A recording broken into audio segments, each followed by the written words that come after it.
Chapter 14. Then Hiram, the king of Tyre, sent messengers to David with cedar wood, stonemasons, and carpenters to build a palace for him. So David knew that the Lord had established him as king over Israel, because his kingdom was highly exalted for the sake of his people Israel. Now David took more wives in Jerusalem, and David became the father of more sons and daughters. These are the names of the children who were born to him in Jerusalem: Shammua, Shobab, Nathan, Solomon, Ibhar, Elishua, Elpelet, Nogah, Nepheg, Japhia, Elishama, Beelidah, and Eliphalet. Now when the Philistines heard that David had been anointed king over all Israel, all the Philistines went up to seek out David. But David heard and went out to them.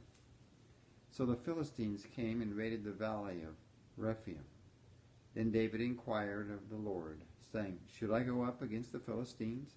Will you give them into my hand?" The Lord answered, "Go up against them, and I will give them into your hand." And they went up to Baal Perazim, and David struck them down there. Then David said, "God broke through my enemies by my hand as the breaking through of waters." Therefore they named that place Baal Perazim. They abandoned their gods there, and David said that they should be burned with fire.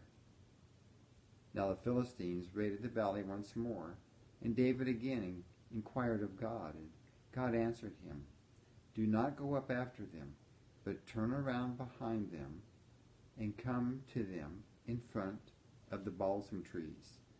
Whenever you hear the sound of marching in the tops of the balsam trees, you will advance the battle. For God has gone out before you to strike the camp of the Philistines."